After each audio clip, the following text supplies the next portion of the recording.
It's the middle of a cold German night in the early 1500s. Outside, the world is hushed, the town wrapped in the kind of silence that only comes when the last tavern door has been bolted shut, and the embers in the hearths have faded to ash. But inside a cramped study, lined with books older than the man who owns them, something is stirring. A candle flickers. Shadows stretch and shrink against the walls. And there, hunched over a table buried beneath manuscripts, sits a scholar who feels the weight of centuries pressing down on him. His name is Johann Faust, or as he would later be remembered, Dr. Faustus. Tonight, he is preparing to do the unthinkable. This man is not an ordinary thinker. By all accounts, Faust has mastered nearly every discipline available to the human mind.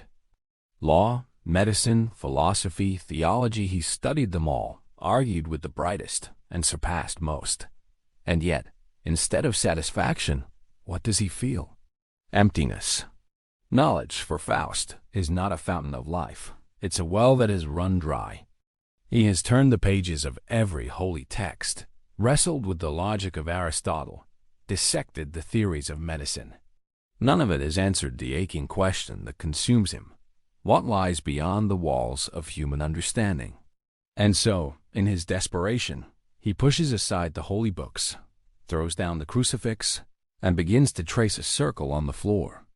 His lips whisper words that no priest would dare utter, words pulled from the margins of forbidden grimoires. The air thickens. The silence outside becomes oppressive, as though the night itself is holding its breath. Faust is not calling on God. He is calling on the devil. You can almost hear the scratching of his pen as he drafts the pact. 24 years.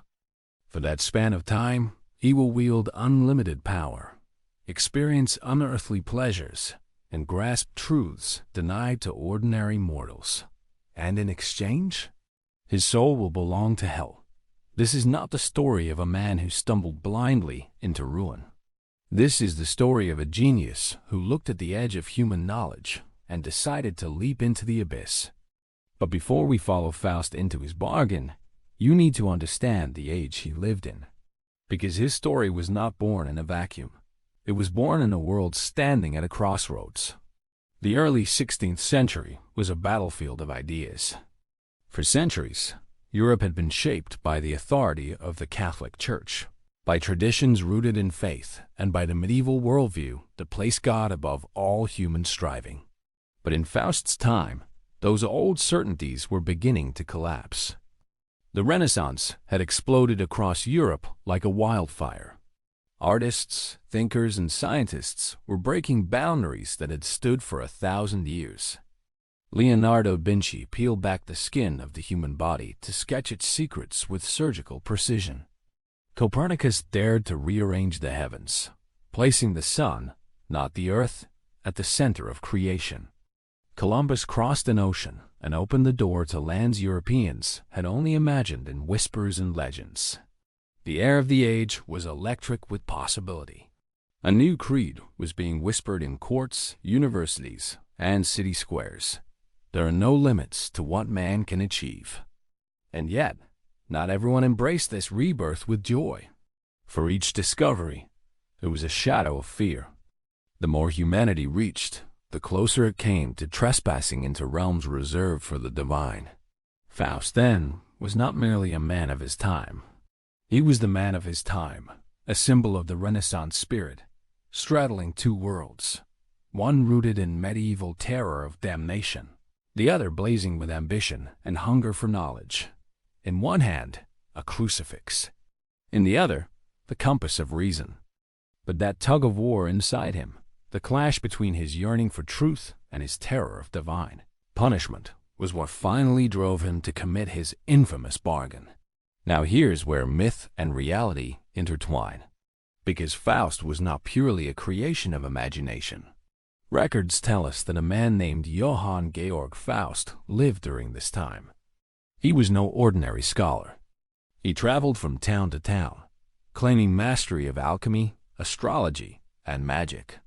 He held legitimate university degrees, but he was also a showman, fond of boasting that he could recreate the works of Plato and Aristotle from memory, just as the biblical scribe Ezra had restored the lost scriptures. It's no surprise that the church branded him a heretic. Academics dismissed him as a fraud. But to common folk, he was something else entirely. Terrifying, magnetic, a man who seemed to have touched the forbiddance. When Faust died around 1541, whispers erupted. His body, it was said, was found twisted and broken, as if crushed by an invisible force. Some swore it was hell itself, finally claiming what he had promised. From this kernel of reality, the legend bloomed. Pamphlets circulated, retelling his story with lurid exaggeration. In 1587, the first full biography appeared, The History of Dr. Johann Faustus. That book immortalized the image of a scholar who, disappointed in the limits of human wisdom, summoned a demon named Mephistopheles and sealed his fate with a contract written in blood. Now imagine Faust in that candlelit chamber once more. His books, once his treasures, lie abandoned around him. He has drawn the circle, whispered the chants, and waited. Then a figure emerges from the shadows, not a monster with horns or claws, not a beast, but a man, elegant, composed, speaking not in roars but in polished tones. This is Mephistopheles, the devil's envoy, a creature whose weapon is not brute force but temptation. Faust lays out his demand, 24 years of service. For that time, Mephistopheles must grant him anything his mind can conjure: wealth, pleasure, knowledge beyond the reach of mortals. And when the clock runs out, Faust's soul will descend into eternal torment. But before sealing the pact, Mephistopheles offers a chilling warning. In the play by Christopher Marlowe, the exchange is unforgettable. Faust asks, "How can you stand to be out of hell?" And Mephistopheles replies, "Why, this is hell, nor am I out of it." Hell, he explains, is not a place, it is the absence of God, a torment carried within the soul. Faust, with the arrogance of a man of science, dismisses it. Hell is a myth, he insists. And with that, the contract is sealed. But even this moment of signing carries a dark omen. Faust cuts his arm to write in blood, yet the wound refuses to flow, as if his very body rebels against what he is about to do. Only when Mephistopheles brings hot coals does the blood begin to run. On his skin, strange words appear. Homo, fuge. Man, flee. A warning written not by angels, not by demons, but by his own flesh. Faust ignores it. The deal is made. The clock begins to tick. For the next 24 years, Faust lives like no man before him. He rides in a chariot pulled by dragons. He traverses oceans, dazzles courts, bends nobles to his will. Kings seek his counsel, emperors marvel at his illusions. But here is the tragedy. Though he has the power of gods, he spends it like a jester. Instead of uncovering the mysteries of creation, he squanders his gift on pranks and spectacles. At the Vatican, cloaked in invisibility, he snatches food from the Pope's plate like a mischievous ghost. At the emperor's court, he conjures the spirit of Alexander the Great, not to learn wisdom from antiquity, but to dazzle an audience.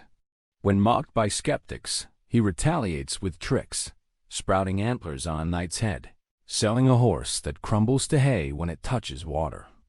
The man who once yearned to pierce the veil of eternity spends his borrowed years playing games.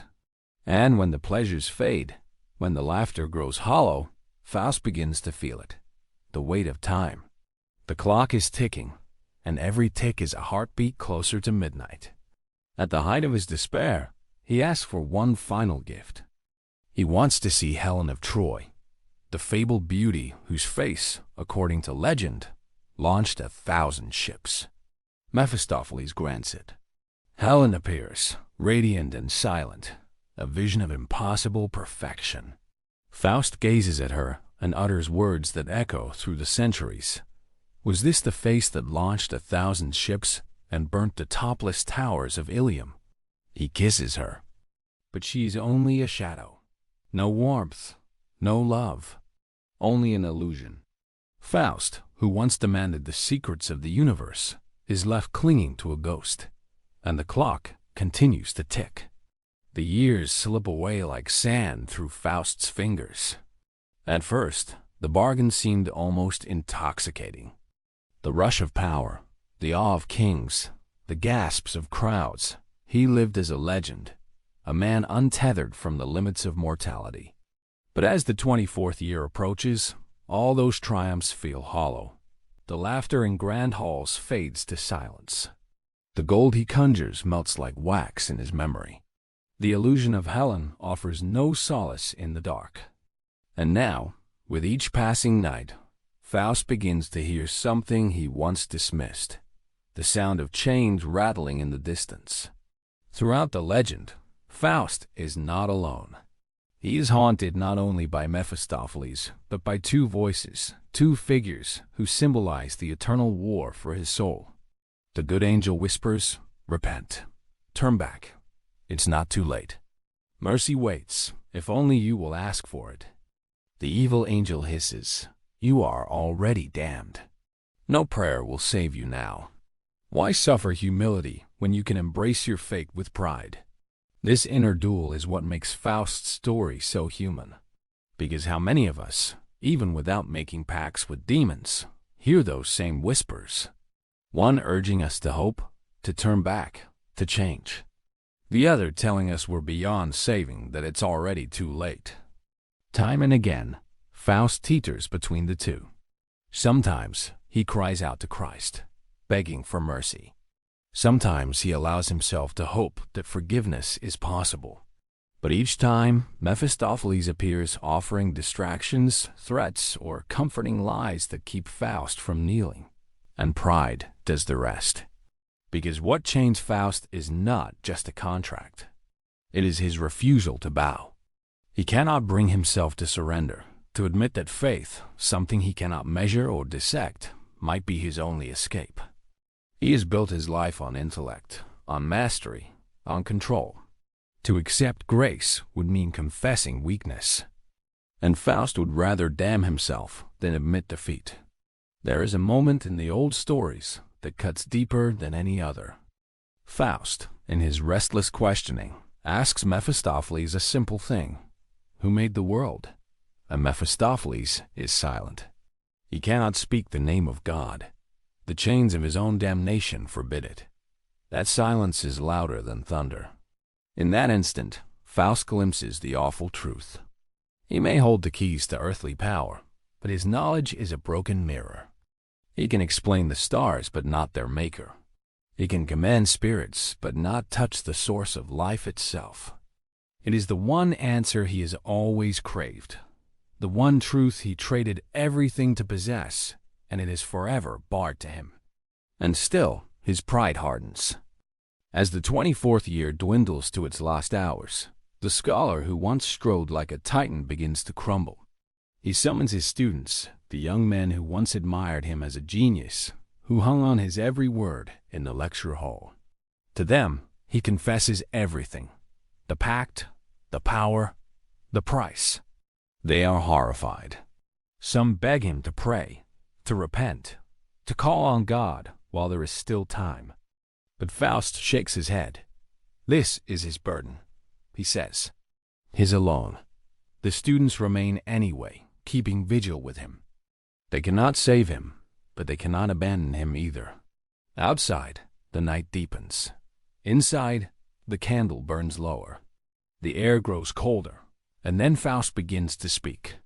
Not to them, but to the heavens. It is one of the most desperate soliloquies in literature. He pleads with the universe itself. Stand still, you ever-moving spheres of heaven. The time may cease and midnight never come. He begs the sun to rise again, for time itself to freeze, for the world to hold its breath, so he might escape what waits at the stroke of 12. He offers bargains of his own. Let him live in hell for 1,000 years, 100,000 anything but eternity. But time, indifferent, marches on. The clock ticks. The hour hand creeps forward. Faust turns on his parents, cursing them for giving him life. He cries that it would have been better to be born a beast, soulless, destined only to vanish at death. He looks up and sees the stars sees, in their patterns, the blood of Christ that he has rejected. It is there, just beyond his reach, and yet impossibly far. As the bells begin to toll midnight, terror overtakes him. He cries out for mercy, clawing at the air as if he could hold back the chimes. Then the doors of the chamber burst open. Thunder cracks. The air fills with the stench of sulfur. Shadows surge across the walls. The sound of claws and laughter, not human, fills the room. Faust screams one final cry, "Ah, Mephistopheles!" And then silence. When dawn breaks, the students return. The study is eerily quiet, but what they find inside sears itself into their memory forever. The room is torn apart, splattered with blood. On the floor lies an eye, staring blankly, teeth scattered like dice. The walls clawed as though something had dragged him from within. And outside, lying broken on a dung heap, they find what remains of Faust. His limbs twisted, his neck snapped, his body barely human anymore. The brilliant scholar who had sought to rival God has been reduced to carrion. For the church, this was perfect. Faust's story became a cautionary tale, a sermon wrapped in horror. This is what happens, they preached, when man defies God, when ambition outweighs humility, when knowledge is pursued without faith. To them, Faust was not a tragic hero. He was a fool, a sinner who reached too far, and in reaching, fell. His story was weaponized as propaganda, a warning to all who dared to question divine authority. But here is the irony. Instead of frightening people into obedience, the legend took on a life of its own. Because to many, Faust was not a warning. He was a symbol. Writers and thinkers did not see only damnation in Faust's tale. They saw the outline of a new kind of hero, not saint, not villain, but something in between. A man whose hunger for truth and power was both his glory and his destruction.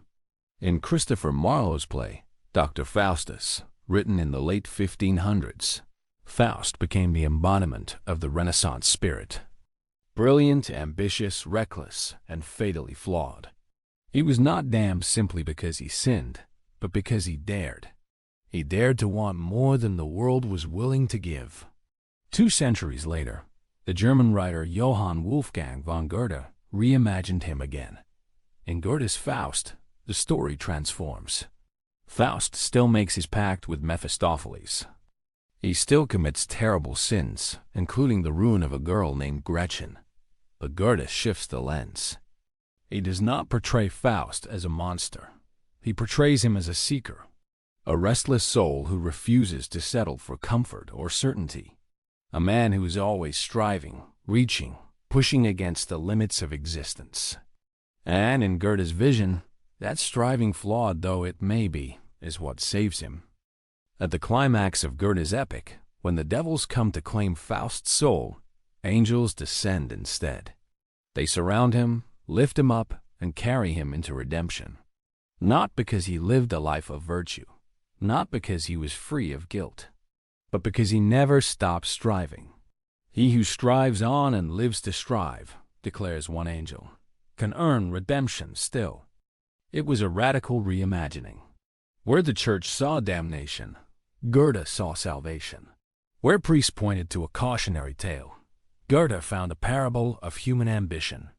And that is why Faust's story has survived for over 500 years. Not just because it's terrifying, not just because it's dramatic, but because it touches the deepest nerve of the human spirit. We are still Faust. Think about it. We split the atom, knowing it could destroy us. We build machines that think, even as we fear they may surpass us. We stretch human life with science, dreaming of conquering death itself. We reach for the stars, not knowing what waits beyond them. Each discovery is a triumph. Each breakthrough, a temptation. Like Faust, we stand in our own studies, surrounded by the accumulated knowledge of centuries, and still whisper, "It isn't enough." Like Faust, we bargain, not always with demons, but with technology, with ambition, with powers we barely understand. We trade privacy for connection, security for progress, humanity for convenience. And like Faust, we must ask, at what cost? The legend of Faust is not a relic, it is a mirror. It reflects what happens when brilliance becomes arrogance, when progress forgets morality, when curiosity turns to obsession. But it also reflects something nobler, the restless hunger that drives us forward, even when the risks are great, the refusal to settle, the daring to reach beyond the horizon. That is why Faust is both terrifying and inspiring, why he can be seen as monster and hero at once, because his story asks us the one question that never grows old. What are you willing to sacrifice for the things you crave? And perhaps, even more hauntingly, will it be worth the cost?